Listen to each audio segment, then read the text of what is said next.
Welcome back to Stacy Sew and Sew. Thank you for being here again this week. This week we are continuing with the Christmas gift ideas that you can sew specifically for teens, although they could be made for anyone. Now, originally I was going to go through the whole entire thing of making this earbud AirPod holder. But because this pattern is not in print anymore, and if I can still find any links, I will include it below. But what I'm going to do is I'm going to divide this up into two parts. For those who cannot find or do not own this pattern, today's video is going to be about how to be able to create the pattern to make them. And then on Monday, yes, you're going to get two because next week is a short week. Thanksgiving is coming and I'm going to be out of town and spending time with family. I'm going to do the video today is going to be about how to make different ways that you can make this pattern. And then the following Monday will be about how to just cut it out and sew it together. I know sometimes people feel like my videos are too long, so I thought it would be best to divide it up into two parts. If you have this pattern or you're able to purchase it, you probably don't need to watch today's video, although you can just for fun, and it might be helpful. But anyway, I'm also at the end going to give you some ideas on some options, because once I started looking at this and thinking about, how to not lose your AirPods, especially if you have a backpack or if you're like me and you carry a rather sizable purse, how are some ways that you don't have to, not dig into the bottom of your bag to find them when you want them? So let's get started with how to make a pattern for this. Okay, option number one. You can see this is the circle that you need. And then up here is basically half of this circle, which is basically all you need to make the earbud container. Now, as I showed in one of my shorts, this is a 4-inch in diameter circle. If you have a 29-ounce can of pinto beans or soup, it ends up being the exact size that you need. So you could start with this. Option number two, and I will share this in my links below, but if you don't have access to a printer, don't worry, we'll have another option. This is a template that I made from a washable face wipes template from Virginia Lindsay of Ginger Cake Patterns. And it is also a 4-inch in diameter circle. So I will create that below.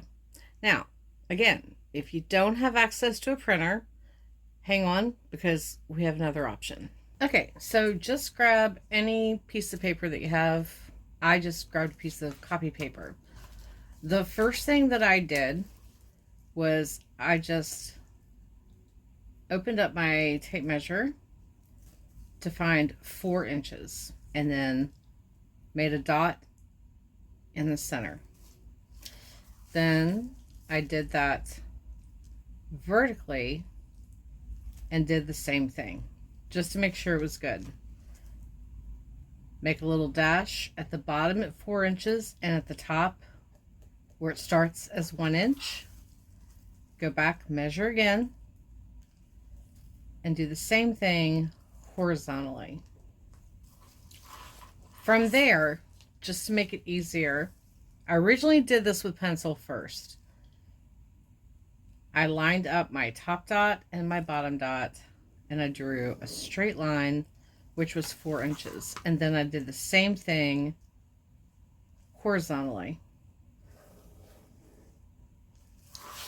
Then from there, all I did was slowly take time to make little dashes in a circle all the way around on each quarter of those lines that I drew.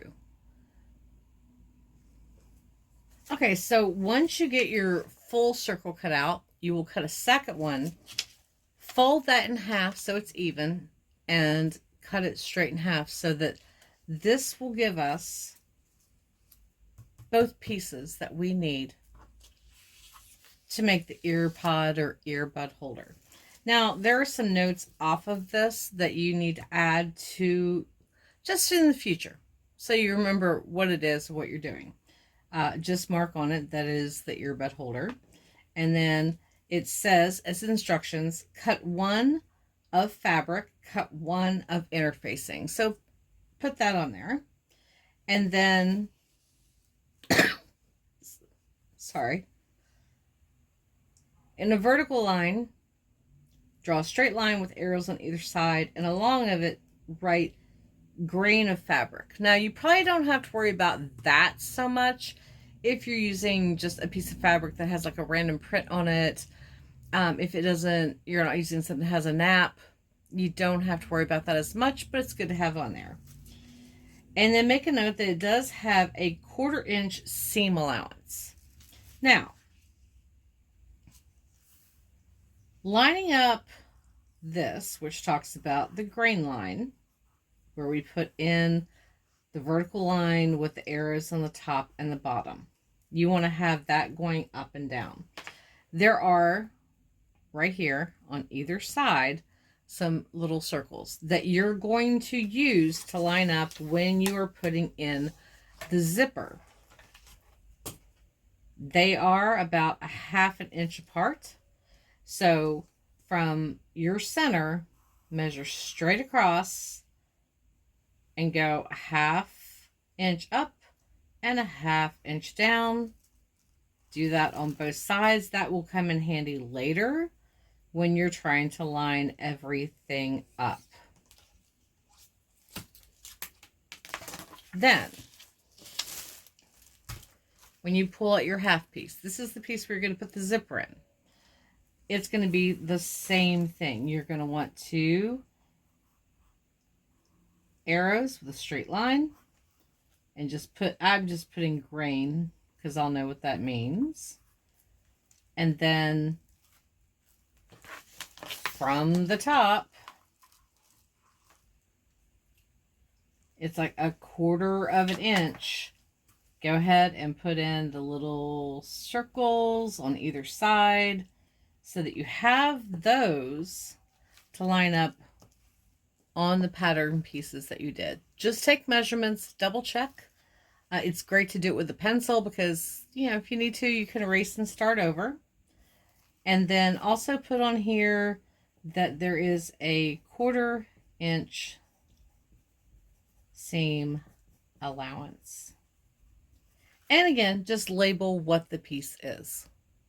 So once you have your pattern pieces ready to go, whether you were able to find the actual pattern and cut them out, or you were creating your own, now it's time just to pick the fabric that you want. You can do an outer fabric and a lining fabric if you want. You will also need a small piece of a zipper. If you don't have a small zipper, because I know I don't, I'm going to be cutting a zipper, which we will cover.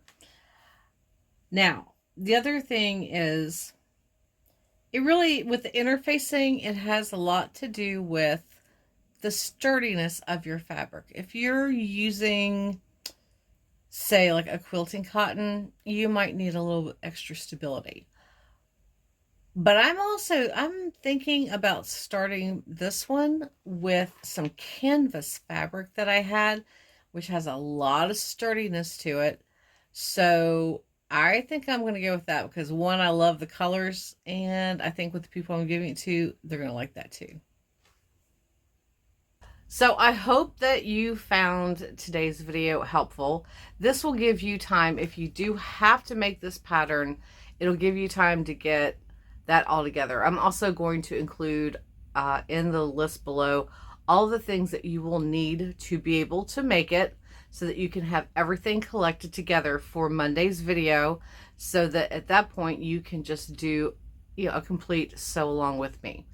Now, like I said, I had mentioned earlier about, what are some options that you can add to this pattern so that, it's great to have them protected, but it's like, if you have a big bag, if it's a backpack for a kid, they're not having to dig to find them. So the one thing I'm going to do is show a way to add like a little tab to it with a hook so that they can hook it to something on the inside of their backpack or the inside of your purse so that they're more easily accessible. So go ahead, make your pattern, collect all the things together that you need. I will be back on Monday showing you how to sew it all together. And until then, thank you again for being here and happy sewing.